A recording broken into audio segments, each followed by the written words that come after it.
Assalamu alaikum, good afternoon listeners. You bear me a minute, let me share this video and we'll have just a brief conversation.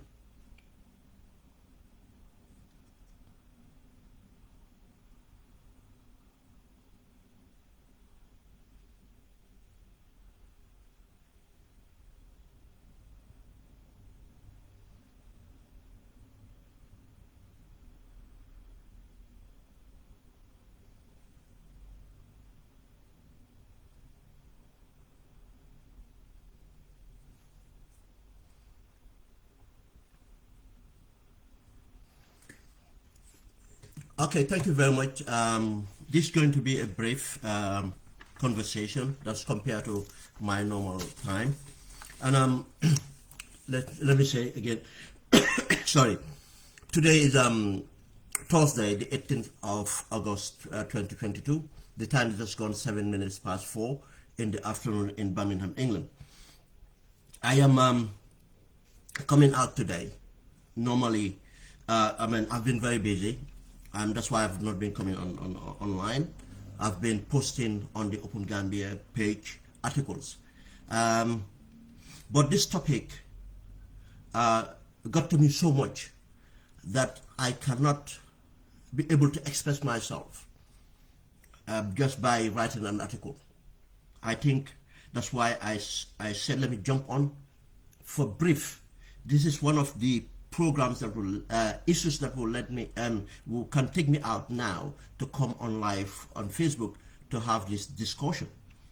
Further down the line, obviously I'll be coming back because I'm just so busy with work and assignments and stuff like that. But by probably next month I will be more available to able to come on live. And the failure of our education system, I understand people are looking at different statistics. But anywhere, any way or how that you cut this is a complete failure of our education system.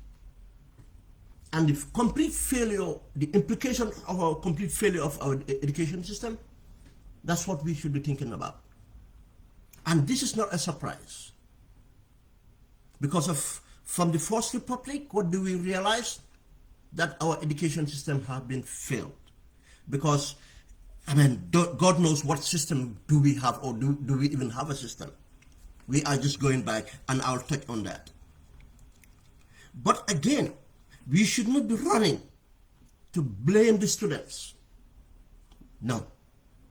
Let's take the responsibility that we should take. Let's put the blame where it should be. Let's hold people accountable. We have elected officers. We have a government. We pay our taxes. And we expect leadership. And until that leadership comes about, we don't expect to improve.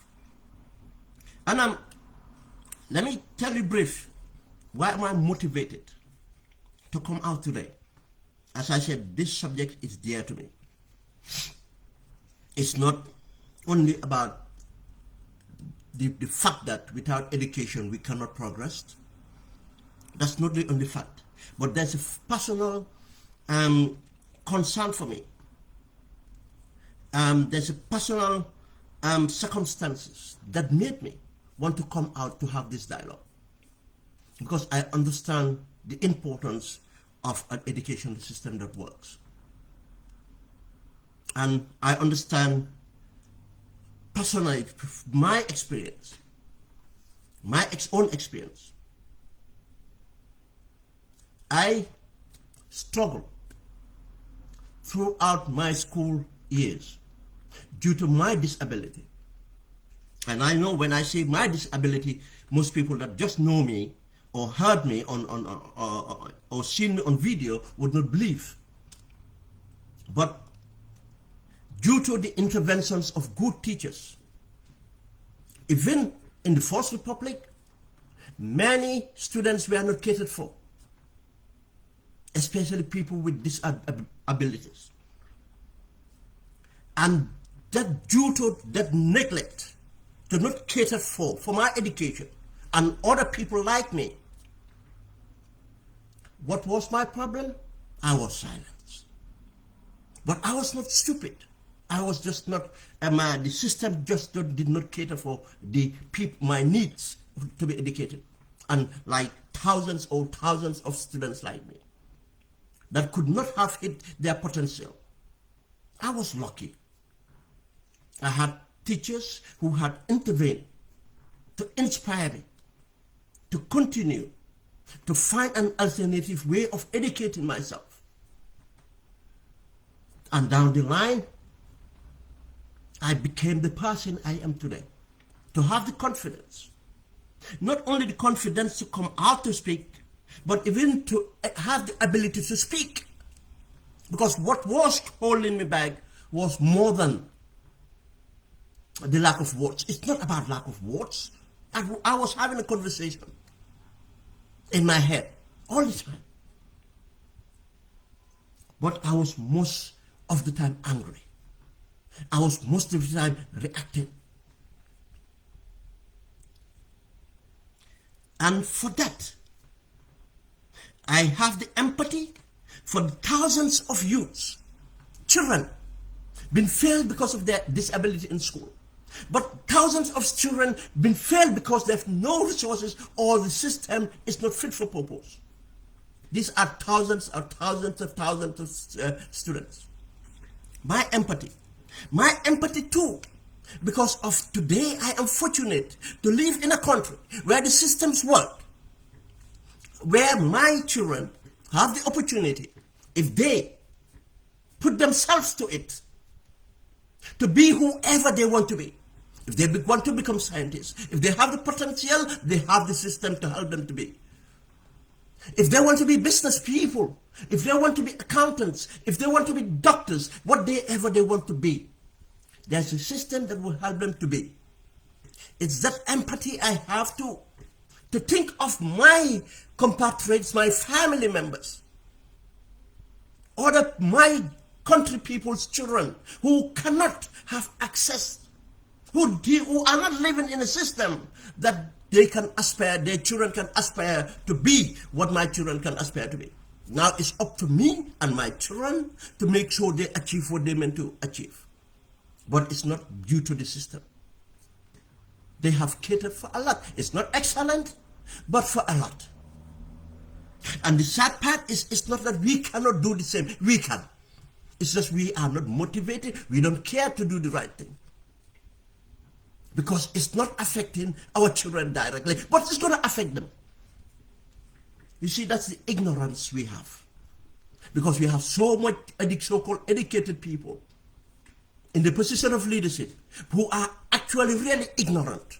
Because if they realize the consequences of failing thousands and thousands every year round, even the people that have gone through to excel or to meet their potential will be failed due to what the access to make them turn the primary education that they achieve into something of a professional and to impact.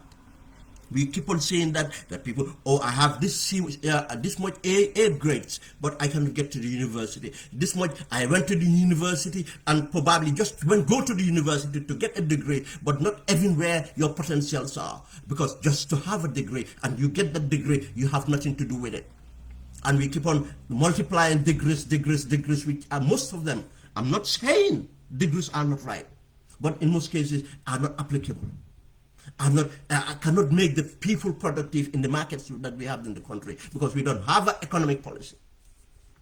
All we have is corruption and people doing what are they feel.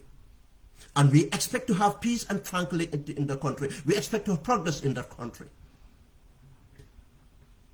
My personal circumstances and the empathy I have for the people and understanding the consequences of crime and the lack of development that will happen in that country and technically to non-existence.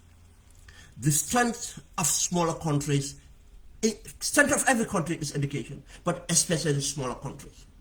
The quality of education, the quality of citizens that you have can make you to be able to challenge or to compete where you don't expect to have production lines that will be serving for millions of this thing, but you can have highly skilled people and industries that are of highly skill. Why do you think today Taiwan is surviving?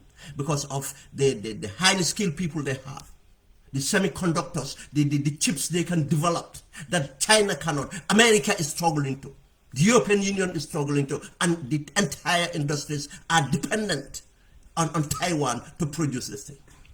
Why do you think that America is bothered about Taiwan's survival? It's not because of they love the Taiwanese. The Taiwanese are Chinese as the Chinese are Taiwanese. It's for their national interest. You think Gambia, we cannot transform ourselves? Gambia, we cannot have highly educated citizens to make sure that the investment that comes to the country will be based on the quality of our people. That we have the quality of the people. We have that opportunity. But until we have the leadership that will take us there, until we take it onto ourselves to make sure we have the leadership that will take us there, we shall perish. We shall perish. We have a system, what I call in the Gambia as a 4 to 5 tier system. In every country you have a tier system, especially in education. In developed countries you might say, oh, we have 2-tier system. You have the private education and you the independent schools, you call them, or private education, and you have the public. And it's sad, again, we're going to give this example, that Rwanda have managed to make public education more attractive than private education, to the extent of private schools are closing. You think it's magic? You think it's rocket science? No. It's dedication. Dedication. It's not rocket science. It's dedication. We have other countries have the private, have the public. In the United Kingdom, you can chop that private into many aspects. But that chopping is not about quality, it's about accessibility. Accessibility. You have trust schools, you have academics, you have different things because of the way the policies are to open up education so that other providers would be available. It's not because of poverty. You have the comprehensive system. You have different systems and people access.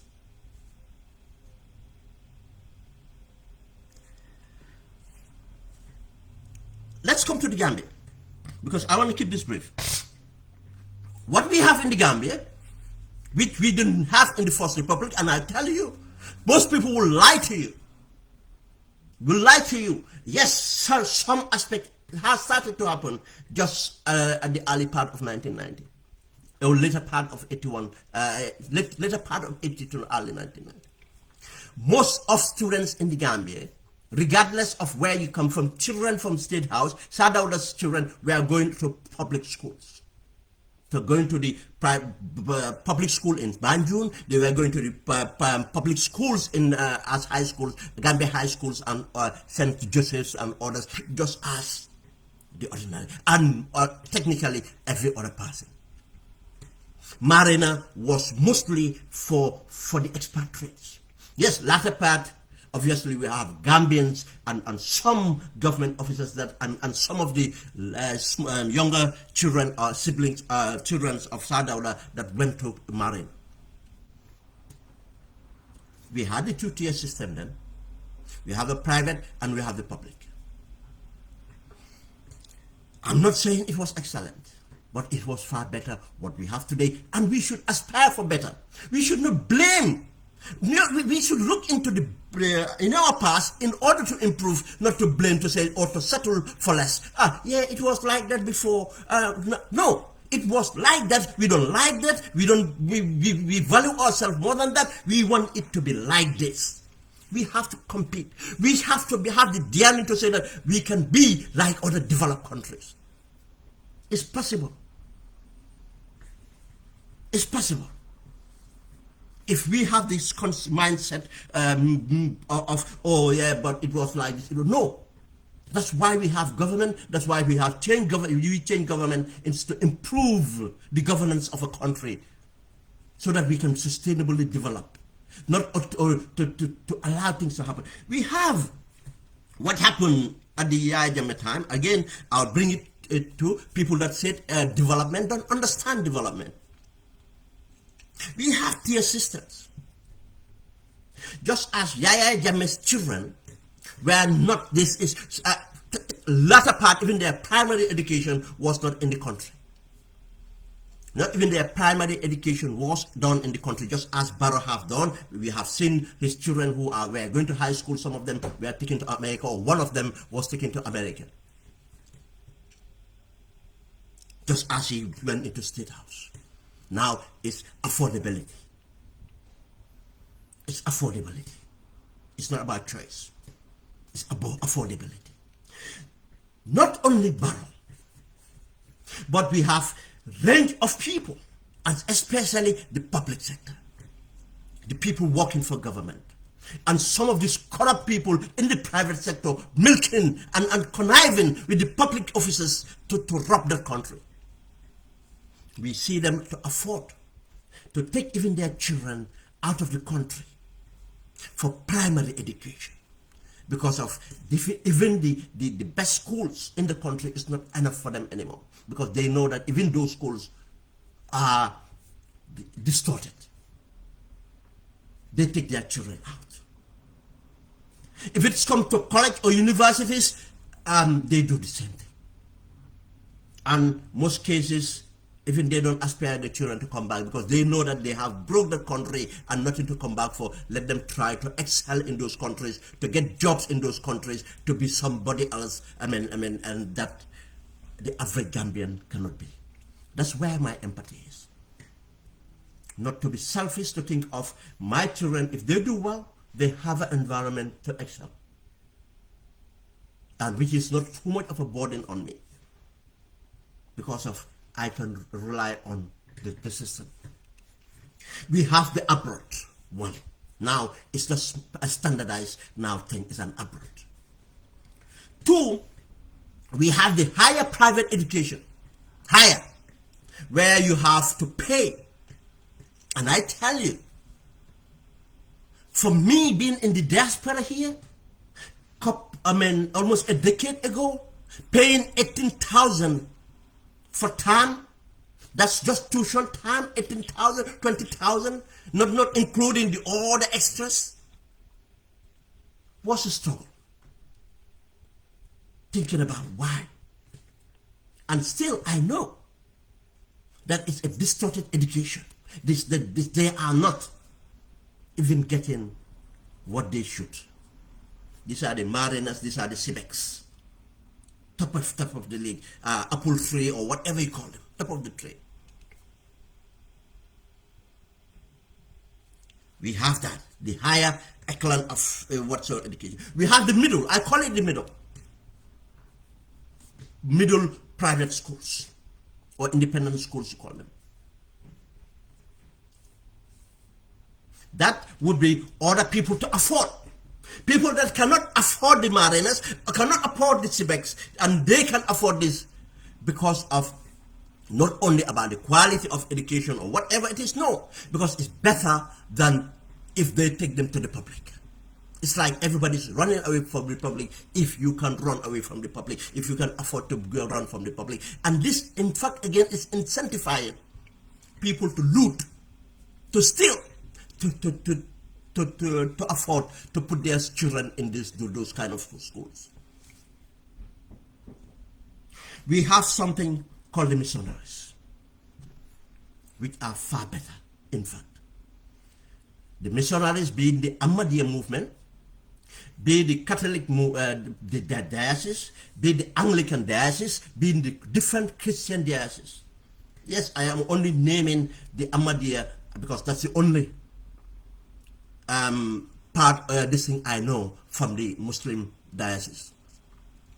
But I know the Anglican, the Catholic, and others. I don't know the Baptists, even which do they belong to the Anglican or, or the things. I mean, they are there. The Methodist school. We all know these are St. Teresa's, Nusrat High School, and other, I mean, these things. This is where, look at the exam results. They are independent schools. And there are other governments or other citizens or other people even running small independent schools, which are really doing very well. I'm not sure whether the Nyakoi school is still on. I don't hear about the Nyakoi anymore, but we know Nyakoi was one of those, part of those independent schools that produced the kind of education, or educated children that we aspire to, and we could could not have gone to Nyakoi. But apart from that, what do we have? We have another two-tier in the public sector. The schools, public school within the Banjul greater area, I call it, not only even the Combo. Go and look at the schools in Burfoot. Go and look at the schools in Gunjur. If not for philanthropists. Go and look at schools in Bakau School. If it was not for citizens of Bakau, the school was going to close down because of being neglected by the Minister of Education from Jemme's time. But still now, it's because of what sustained that school is the public. Yes, the public should complement government, but the public cannot take over government until we have a policy that gives the powers and the means for sustainability for public to take over schools. That's why we need to rethink our education policy. It's happening here. Parents to run schools. We can do that. Foundation schools can be. Right now, Bakau School could have. Where government work with communities for communities to run schools properly. We have it. I mean, as I said, I don't have time. I could have told you the concept of Tesito. How many schools came into Gambia through the concept of Tesito? Tesito, the Tesito initiative? Schools that came out of Gambia because of concept of Tesito started to be built from nothing. Community started and government supported, and those schools are now mainstream schools. But all this could have been done better if we thought about education. But you have this two-tier system within the public sector, public schools. Banjul greater area, I'm not saying they're excellent, but they are far better than if you even go out of the boundaries of the Banjul greater area, what we used to know the Banjul greater area. If you go to the combos, you get the better, and you go to the provinces, I'll tell you, we have seen the classrooms, we have seen schools, or the absence of teachers, or other resources. The further you go, the less resources they have, the quality of teachers who would be able to teach, and everything else. And we fail people now based on their level. Instead of we incentivize or we support people based on their level of poverty or how disadvantaged they are. No. This is why the systems, the education system is wrong. We have not looked at it. And let me move on, because I'm keeping this brief. I wish I had time today. Transformation. Why is it not possible? It's possible. But you have to have the leadership. Let me give you an example. For United Kingdom to talk about education, you have to understand the transformation the English had to go through in order to achieve their Cambridge and Oxford. It was not. If you understand the European Renaissance, you say, no, how the English piggyback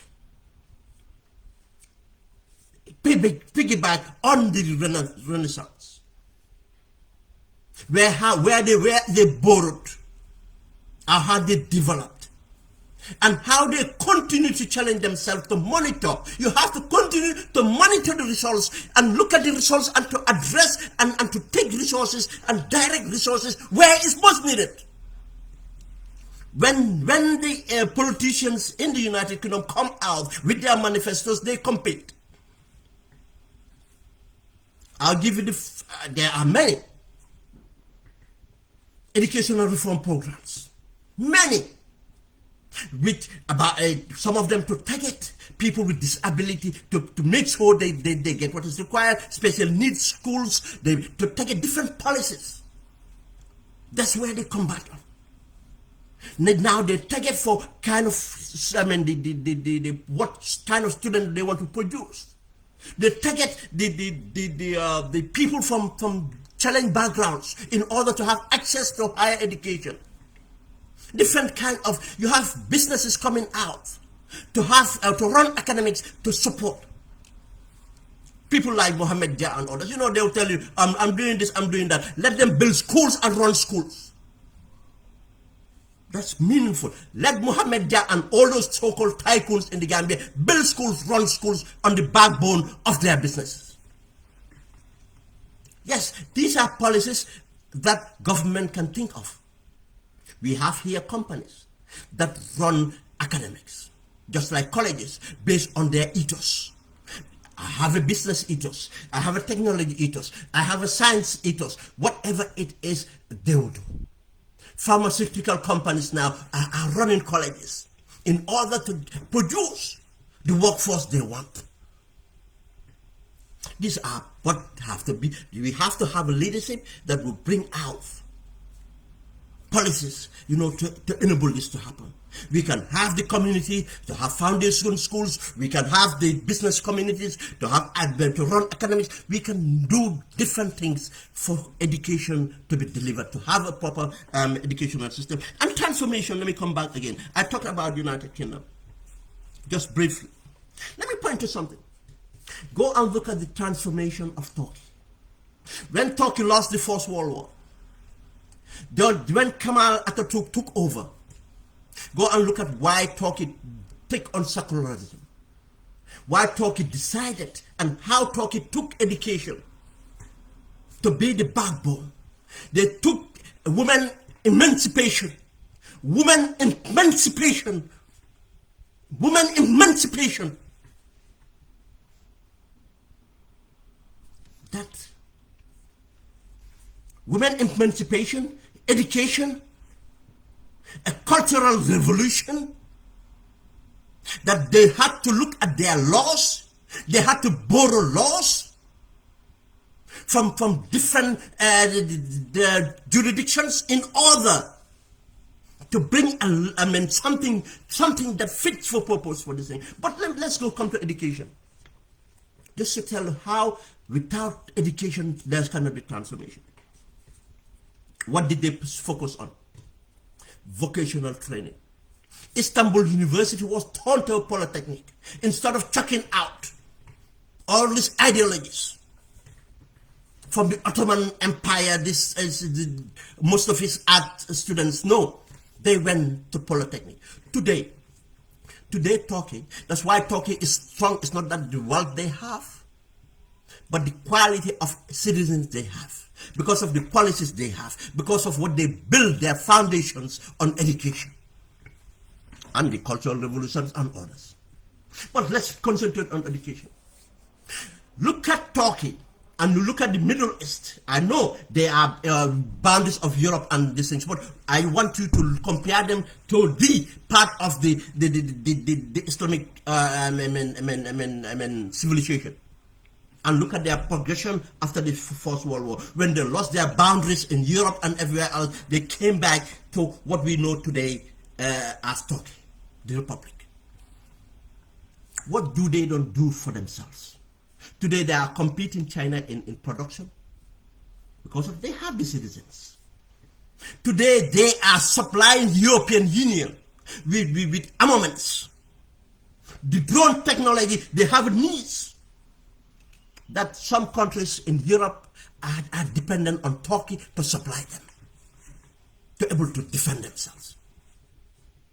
And anything Turkey buys from any country, that's why they are reluctant to sell them technology. Any defense seal they sell them from America or Russia or anywhere, give it 2 years, Turkey will produce something better than that, and they will not need to buy that again, just as China did. Because they have the citizens that are educated. They have a system that works. And they understand what is needed to produce, not thousands of lawyers, thousands of media personnel, thousands of whatever it is, and you don't even see. Even our nurses, that go to become nurses, we don't support them. We know how they suffer. People that go to become doctors, we don't support them. People that go to become educationists, we don't support them. People that goes to be agriculture extensional workers, we don't support them. We don't support them. How do we expect to develop? Turkey did that. Turkey today, anything, any forefront, that's why they are where they are today. And again, with the transformation from Kemal Atatürk from the women emancipation, the cultural revolution, they call it their cultural revolution, just as China have their cultural revolution. Before, they had cultural revolution before China. They think of their legal frameworks, but education again. Today, Turkey can challenge. They challenge the European Union. They challenge their NATO members. Not because, it's because of the strength of their citizens. Strength of their citizens. And don't sit down here and say, Ben, come talk. Why can't we aspire to be good or to be better? We have to aspire to be better. We have to try to be that. Not to sit out our bags and to have leaders who are not fit for purpose, who are corrupt absolutely. People will ask for resources. But it's about management. You see, development. I am not a development specialist. I am not an economist. I will tell you one thing. My passion for development, my passion to see things have made me to read and to understand the basics of development. We cannot be disputed and that cannot be changed. The basics are the basics. Then people who go and learn further, then should be in a better position to do right. But if we can educate ourselves to understand the basics and see the basics not applied, we have the audacity to come and challenge and call them out. What are you doing at the Minister of Planning? What are you doing at the Minister of Education? What are you doing in all this ministry? Where is the Vice President? Let's give this in development. In order, the first thing would be to feed yourself, produce food. And only if we only achieved that objective of producing food enough to add value to the food, agriculture, to add value to agriculture, we have addressed almost all of our problems. Be our health care system, how much people are sick today because they are not well nourished, how many children are not functional well because of they are malnourished from childhood, that they are not developing properly.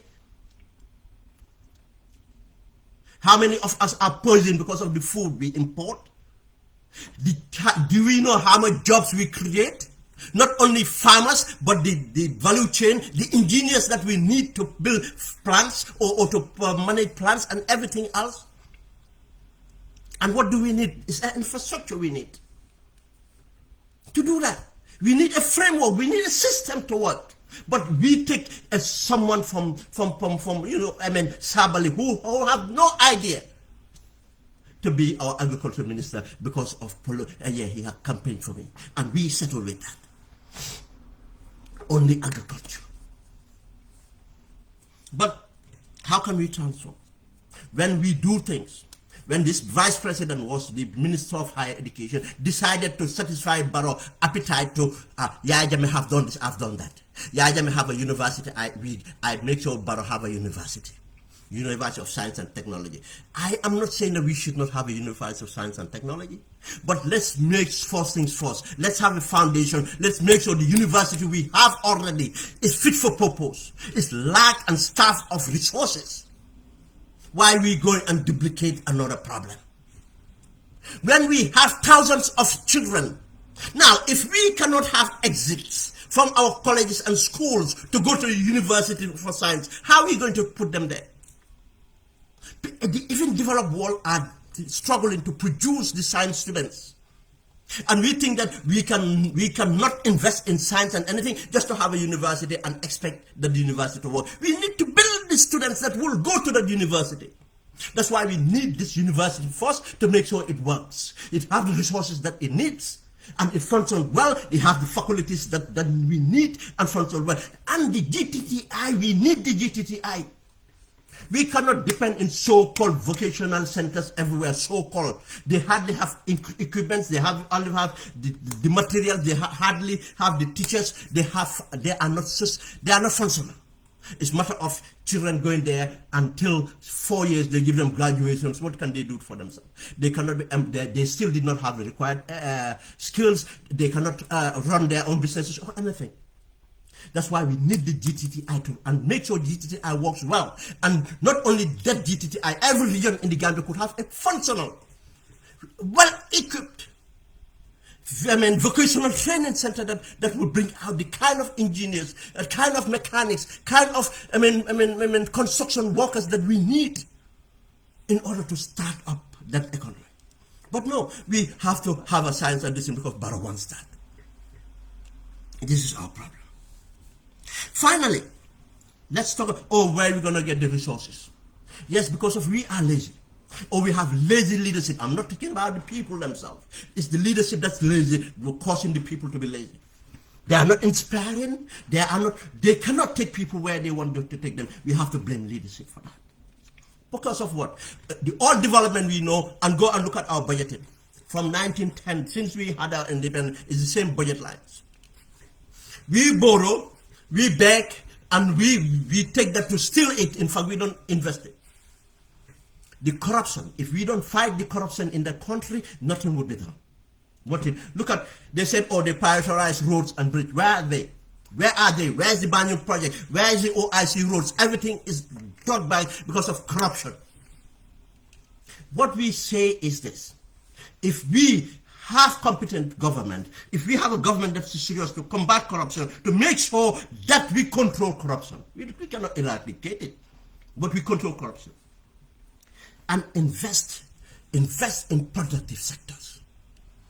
And education is part of that. Priority sectors, education, healthcare. We need healthy people. We need to invest in the social capitals. We need citizens who are aware, citizens who can have love for country, citizens who can see the importance of unity.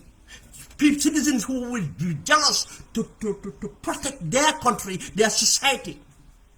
We need this investment. These are priority investments, especially coming out of the dictatorship.